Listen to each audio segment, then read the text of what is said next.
الله نمی بخشه. این الله، یقینا که الله لا یغفر نمی بخشد ان یشرک به، ای که کسی در یکی از خصوصیات از این، چی در ذاتش باشه، چی در صفاتش باشه، چی در شریعتش باشه، چی در نامهاش باشه، این الله لا یغفر، یقینا که الله نمی بخشد ان یشرک به و یغفر ما دون ذلك لمن یشاء. یک نفر زنا کرد توبه نکرد مرد، شراب خورد توبه نکرد مرد، قتل کرد توبه نکرد مرد، حرام خورد توبه نکرد مرد.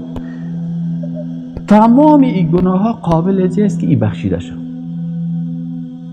الله میگه که و یغفر ما دون ذلك لمن یشاء.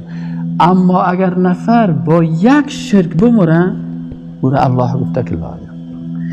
یعنی سعی کنین تمام گناه ها را در یک طرف قرار داده الله. شما می گناه ها را محاسبه بکنین پیشتان چقدر گناه های سخت است. یک نفر یک کس را قتل میکنه، یک نفر شراب میخوره، یک نفر زنا میکنه، یک نفر هم جنسگرایی میکنه، یک نفر دزدی و سرقت میکنه، یک نفر خیانت و اختطاف میکنه. این گناه ها را شما سعی کنین تمام این گناه ها را یک طرف قرار داده و شرک الله علیه قرار داده. این الله لا یغفر ان یشرک به و یغفر ما دون ذلك. سعی کنین تمام گناه های خطرناک دون گفته. دون چی معنی؟ پایین تر.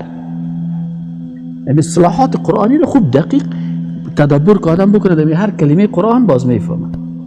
پس کل گناه های خطرناک که پیش ما و تو مثل کوه معلوم میشه. یعنی هر گناه مثل یک کوه هست. یک نفر 100 گناه کرد به اندازه 100 کوه گناه کرده. این نمی 100 کوه کوچک است نسبت به گناه شرک.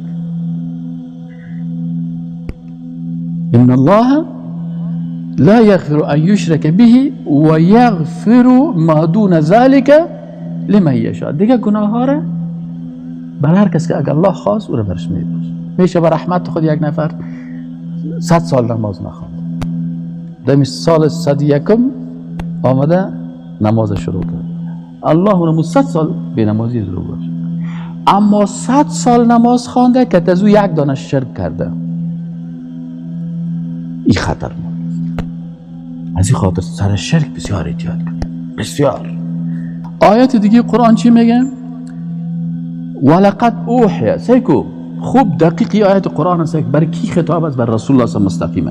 چی میگه بر رسول الله صلی الله علیه و میگه ولقد اوحی الیک، ای رسول الله صلی الله علیه و بر تو وحی شده، و الی الذین من قبلک، و به کسانی که قبل از تو بودن، برای کل پیغمبران وحی شده، لئن اشرکت، که اگر شرک بیاری لیحبطن عملک ولتکونن من الخاسرین.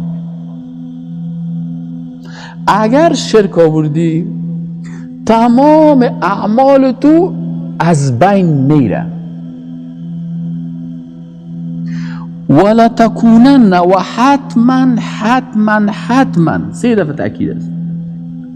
لیحبطن هم 3 تا تأکید داره، ولتکونن هم 3 تا تأکید داره. امی صرف و نحو را که آدم خوانده باشه باز امی معنای کلمات دقیق میفهم.